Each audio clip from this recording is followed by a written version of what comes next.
One effect which does not clear, however, is the potential damage to the brain. Many of the inhalants, especially the solvents, have the potential of washing away the very specialized fat compounds found in the brain. This fat is the covering around each of the brain cells. When this fat is lost, the brain cell dies. Long-term use can result in permanent brain damage, some of which may seriously impact on the long-term development of the user. The volatile solvents possesses moderate to high psychological dependence ability and moderate to low physical dependence ability. Although symptoms such as nausea, depression, insomnia, and loss of appetite have been noted in users after discontinuation, an indication of a possible inhalant withdrawal.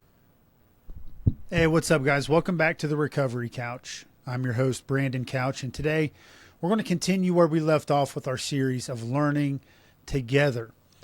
The last series episode, we talked about narcotics and the physical effects of narcotics, designer narcotics, the history of narcotics.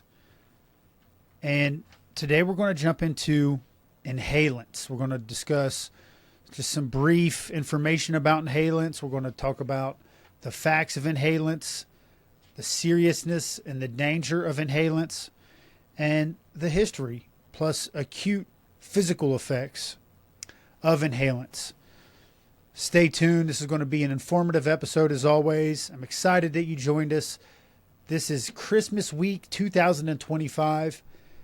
So I want to wish you a very Merry Christmas, a Happy New Year, and we will return to this information about inhalants right after a brief word from our sponsors. The Recovery Couch is brought to you by J.B. Davis at South Dayton Toyota. JB and his team are extremely qualified at putting people in the cars that they need. Not only that, but JB and his team are honest and they work with integrity. To get into the car that you want today, call JB Davis and his team at South Dayton Toyota. This episode is also brought to you by Greg Swartz at Remax Victory and Affiliates. For integrity service and a realtor you can trust, contact Greg Swartz at 937-477-8975 today. Inhalants, often looked at like they're not that serious. They're not as big of a deal as street drugs. But unfortunately, the truth is that they are. They're very serious. And you run the risk of death if you do choose to use inhalants. So what are inhalants? Well, they're a large group of chemicals which include solvents, aerosols, gases, and nitrates.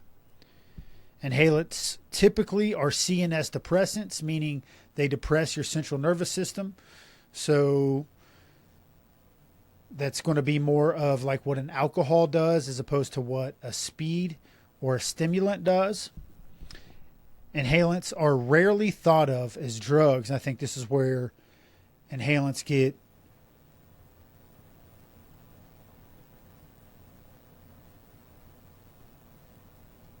misunderstood. Because inhalants are typically found over the counter, many adolescents use these drugs without raising the suspicion of their parents. So this is a highly used drug in adolescents, unfortunately. Moderate use of inhalants can create an effect similar to alcohol, which we discussed already.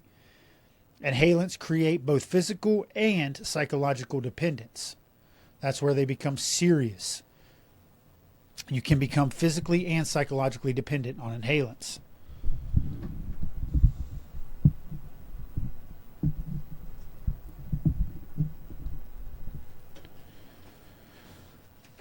Inhalants can produce immediate death for the user, a term called sudden sniffing death.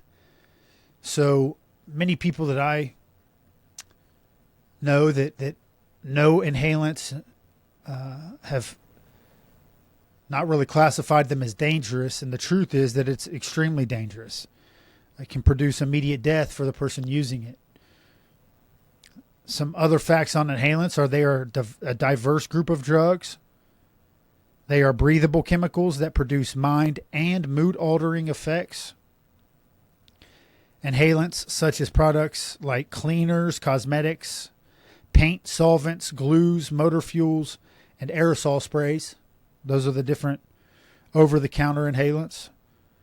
Several hundred such products are available in the marketplace, and many are available at home, unfortunately. Since most of these products were never intended to be used for medical or recreational use, many people do not even think of them as drugs. So you buy it to clean your computer, and meanwhile, what's sitting in your cabinet space could be used as an inhalant drug.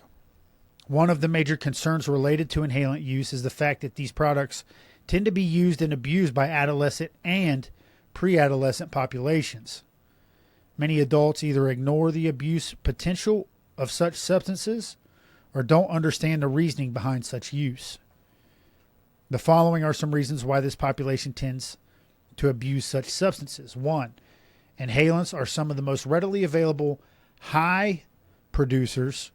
While such drugs as alcohol may be readily available at home, there are many more types of inhalants available, and their absence from the home may not be noticed, as opposed to the alcohol bottles missing half the bottle, the parents would notice.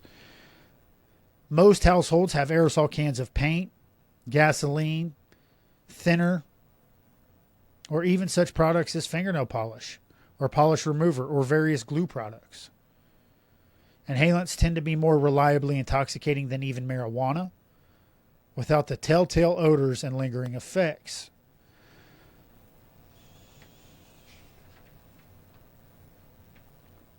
The number 2 reason why this population tends to abuse inhalants. Inhalants are inexpensive.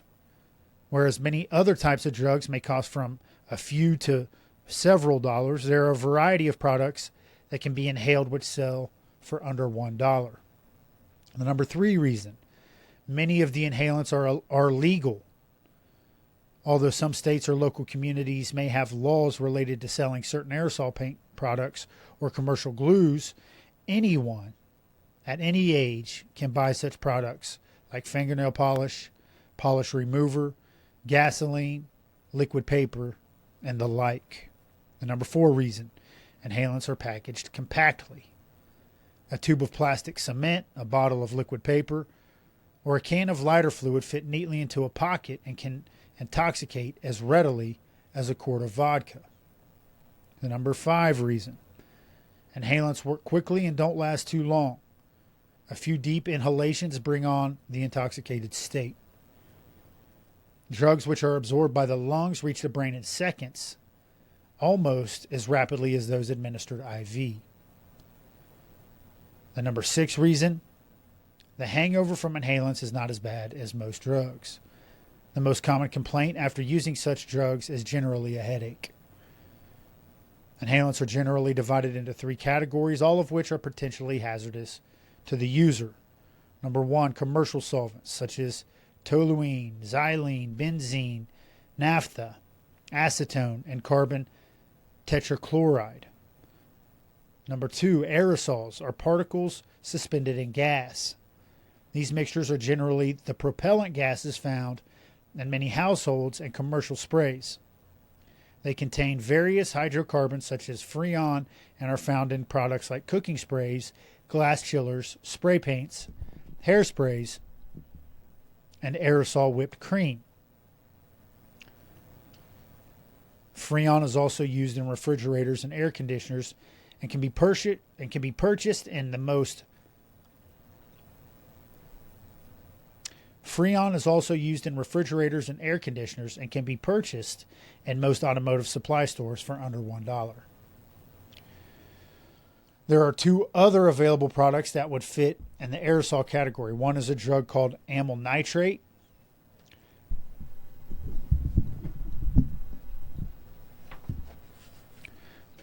Crystals of the drug are placed in a cloth-covered glass capsule that is snapped in 2 and inhaled. It is commonly used in the treatment of heart patients to relieve the pain associated with angina by expanding the coronary artery. It expands arteries in the brain, resulting in a flushing sensation and lightheadedness. This drug is commonly referred to as a popper or snapper and has long been used on the street as an enhancement for sexual intercourse. The other product is butyl nitrate, a substance which is legally manufactured and sold as a room odorizer or liquid incense. Its cost is around $5. When inhaled, it produces a short high. It is clear yellow liquid packaged in small containers and is sold by the name of Rush or Locker Room. The odor is comparable to the smell of dirty sweat socks or rotting apples. It's pretty nasty. This product is available in many communities, especially in stores known as head shops, which sell a variety of drug paraphernalia. And then number 3, anesthetics such as chloroform, ether, and halothane, as well as nitrous oxide, are abused inhalants. Most are available in doctor and dentist offices or can be found in medical supply companies. Also, whippets of nitric oxide can be purchased for home whipped cream machines. The subtle nature of use and many adults' reluctance to acknowledge such use make inhalants relatively popular with young age groups. The following is an example from my own experience of how easily such abuse is missed. So the author writes this, the author of this book says, while giving a talk to a group of 6th grade students at a local school, I observed a young student in the front row who had a styrofoam cup which was decorated in multiple rings of colors. After the talk, I asked his teacher about this. She reported to me that little Johnny was an artistic student. Every day at the start of school, he would obtain a large styrofoam cup from the teacher's lounge. Then he would proceed to decorate the cup with magic markers. He would carry the cup all day and continue to decorate the cup until the end of school. She thought this was cute and thought nothing of it. I pointed out to her that this wasn't cute, that this child was inhaling the vapors from the magic markers which were soaked into the styrofoam. While giving my talk, he had placed his nose over the cup and taken several deep breaths. The teacher wanted to disagree, but in reviewing the child's progress in school during the semester, it was obvious that his grades and conduct had changed. So we're not trying to give people ideas about how to get high, but we are trying to spread awareness, because greater awareness of the abuse potential of such products is important if we are to assist youngsters who are involved in such behavior.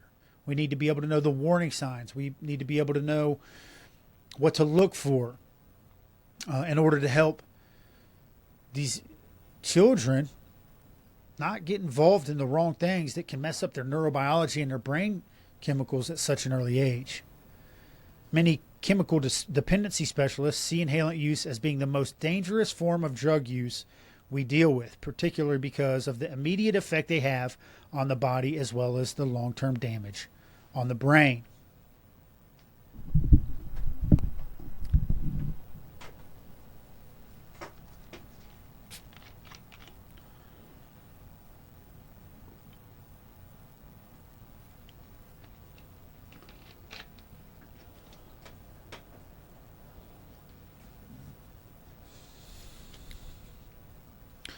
So let's discuss the brief history of inhalants. Inhalant abuse has a relatively short history compared to other drugs of abuse, even though there are reports of the use of inhalants in ancient Greek cultures.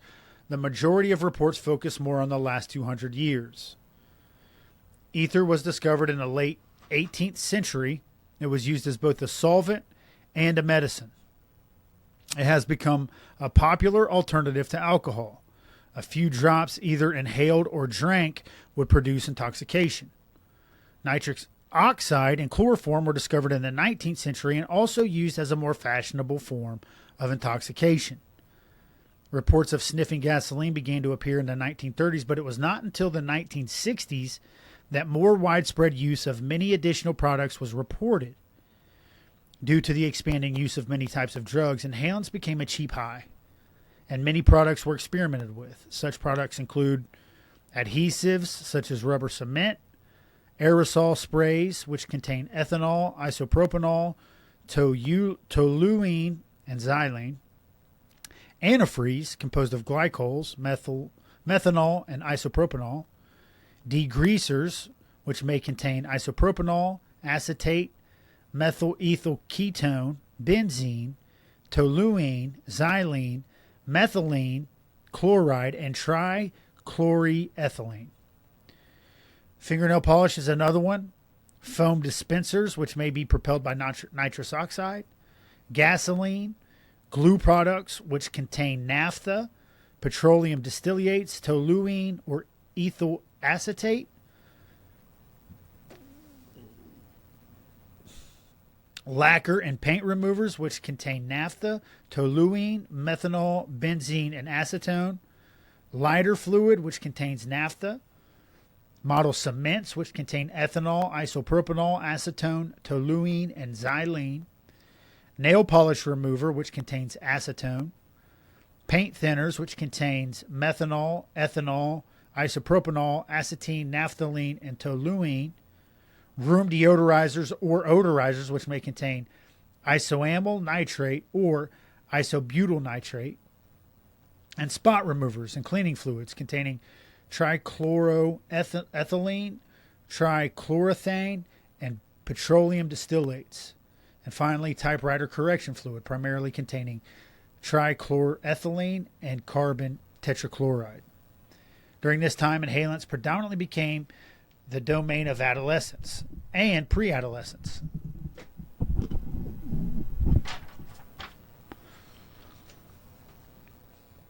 The quick, cheap high, as well as the ability to use the compounds without detection, seem to appeal to this younger population.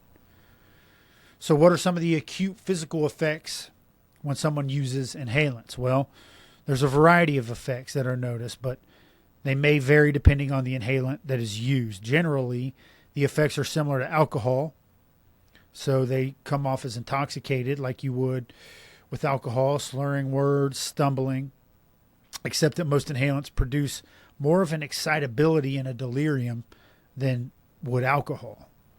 The effects on the central nervous system are those of depression, similar to an anesthesia, and the initial use may produce nausea and vomiting. Further inhalation results in more progressive CNS depression, while disorientation and confusion may occur. Use of inhalants will result in decreased inhibitions. They will increase impulsiveness and will increase the sense of invulnerability, meaning the user will not be vulnerable. As the inhalation progresses, depression deepens, leading to decreased coordination, ataxia, stupor, seizure, or cardiac or respiratory arrest. This is where it gets dangerous. So instead of looking at it like, ooh, cheap high or cheap way to cope, maybe we should look at it a little more like the danger that it is. During and shortly after inhalant use, the sniffer may exhibit abusive and violent behavior. Visible and auditory hallucinations, which can occur in susceptible individuals, are very colorful and vivid and often revolve around themes of fire and heat. Recovery from lower doses is usually complete in 15 minutes to a few hours. Back to the high risk of sudden death from inhalants. This is referred to as SSD, or sudden sniffing death. Inhalants interfere directly with the respiratory centers in the brain, and this interference may produce irregular heartbeats, leading to direct heart failure and possibly even death. Risk of death by suffocation also increases when users sniff fumes from plastic bags. Studies of long-term users of inhalants have reported bone marrow damage, dramatic weight loss, impaired vision, muscle paralysis, loss of memory, and inability to think clearly. These dysfunctions generally cease when sniffing stops.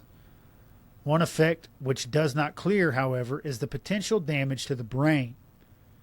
Many of the inhalants, especially the solvents, have the potential of washing away the very specialized fat compounds found in the brain. This fat is the covering around each of the brain cells. When this fat is lost, the brain cell dies. Long-term use can result in permanent brain damage, some of which may seriously impact on the long-term development of the user. The volatile solvents possesses moderate to high psychological dependence ability and moderate to low physical dependence ability. Although symptoms such as nausea, depression, insomnia, and loss of appetite have been noted in users after discontinuation, an indication of a possible inhalant withdrawal. So it's going to be a brief, informative discussion today, just to raise awareness on the dangers of inhalants, to raise awareness to parents that may not realize they have over-the-counter drugs laying around their house, not to bring fear, not to scare anybody, but just to make people aware of the dangers of what we have in our cabinets, the dangers of what we have in our supply closets. Because you never know when somebody's going through so much that they choose to cope with something unhealthy. So thank you for listening to this informative episode. I know some of these subjects are tough. Again, we're studying out of the Getting Ready to Test, a review preparation manual for drug and alcohol credentialing. So this is basically what anybody who studies to be a substance abuse counselor would test out of this book. So this is the book that they would study. I think this is information that can help everybody. Again, we're raising awareness. That's all we're trying to do. I know some of this stuff's heavy, but my prayer is that we inform people of the dangers that, in a preventative way, so we can prevent these things from happening before they start. So that's all I got for you on the topic of inhalants. I want to wish you a very Merry Christmas. 2025 has been the introduction year to the Recovery Couch. And I'm so grateful for this platform, so grateful for the networking that this has given me, the opportunity to become a published author. If you haven't checked out my book, Step 4, A Journey Through Addiction, please go do so. It's a redemption story about how far I fell into my sin of coping through substance, and just the glory that God gets for bringing me out of those valleys and helping me get to the peaks of life. And I'm so grateful for that. Check that out. You can get it from my website, www.recoverycouch.com. You can also go to Amazon or Books A Million. Any of your book retailers are going to carry the book as well. But if you want to support this mission, it would be better if you bought it from www.recoverycouch.com. Again, I'm so grateful for all of you, especially my supporters, my sponsors who have made this platform possible. JB Davis with South Dayton Toyota and Greg Swartz at Remax Victory and Affiliates. Two outstanding men. I strongly encourage you to go support their missions as well. And I promise you, they'll treat you right. Until next time, please remember, you always have a seat right here on the Recovery Couch.